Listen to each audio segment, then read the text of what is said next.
Love is a fruit in season at all times, and within reach of every hand. I want you to be concerned about your next door neighbor. Do you know your next door neighbor? Spread love everywhere you go. Let no one ever come to you without leaving happier. We need to find God, and He cannot be found in noise and restlessness.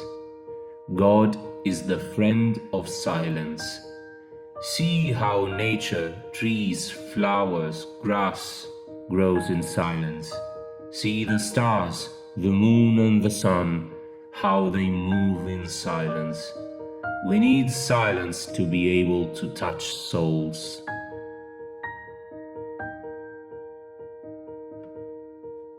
We think sometimes that poverty is only being hungry, naked, and homeless.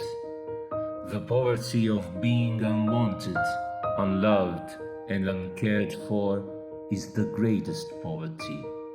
We must start in our own homes to remedy this kind of poverty.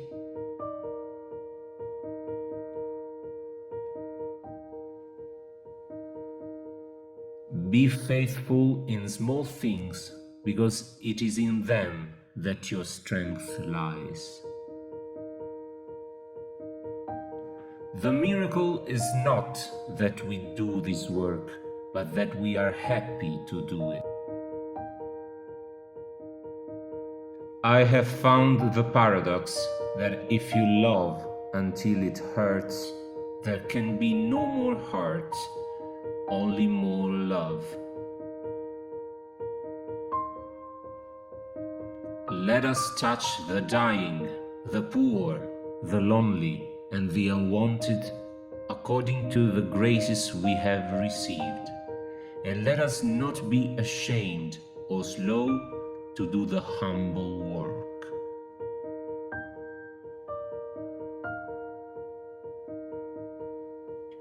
One of the greatest diseases is to be nobody to anybody. Intense love does not measure, it just gives. If you want a love message to be heard, it has got to be sent out. To keep a lamp burning, we have to keep putting oil in it.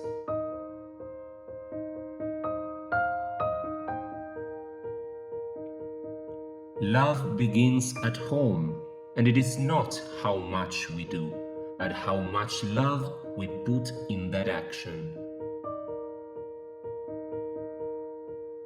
The hunger for love is much more difficult to remove than the hunger for bread. I try to give to the poor people for love what the rich could get for money. No, I wouldn't touch a leper for £1,000, yet I willingly cure him for the love of God.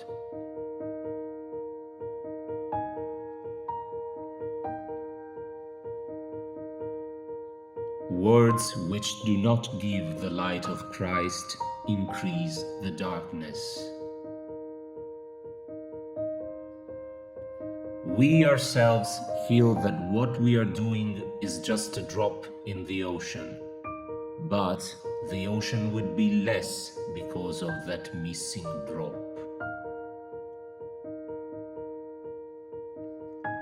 Peace begins with a smile.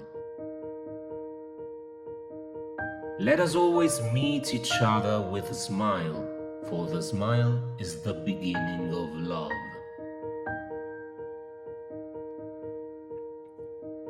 Loneliness and the feeling of being unwanted is the most terrible poverty. Our life of poverty is as necessary as the work itself. Only in heaven will we see how much we owe to the poor for helping us to love God better because of them.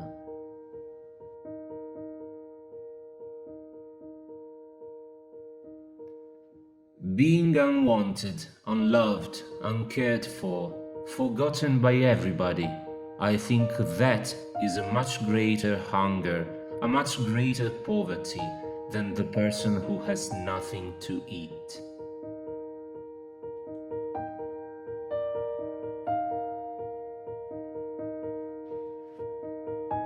If we have no peace, it is because we have forgotten that we belong to each other. There must be a reason why some people can afford to live well. They must have worked for it. I only feel angry when I see waste, when I see people throwing away things that we could use.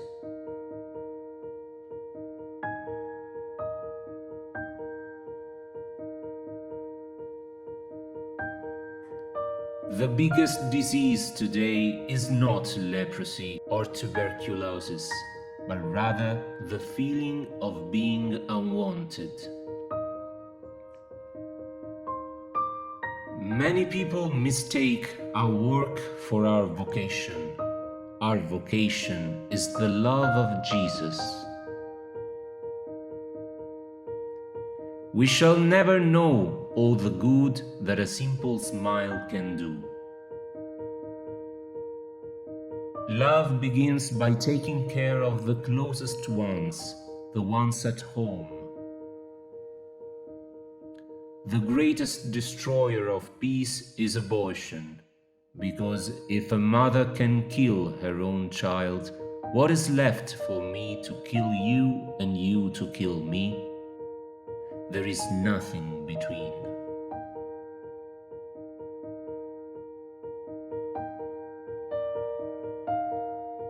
Joy is prayer, joy is strength, joy is love. Joy is a net of love by which you can catch souls. Each one of them is Jesus in disguise. There is always the danger that we may just do the work for the sake of the work. This is where the respect and the love and the devotion come in, that we do it to God, to Christ, and that's why we try to do it as beautifully as possible. Even the rich are hungry for love, for being cared of, for being wanted, for having someone to call their own.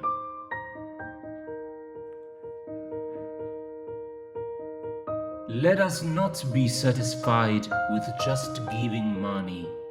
Money is not enough. Money can be got, but they need your hearts to love them.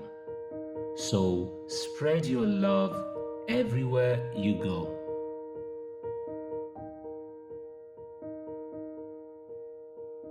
If you can't feed 100 people, then feed just one.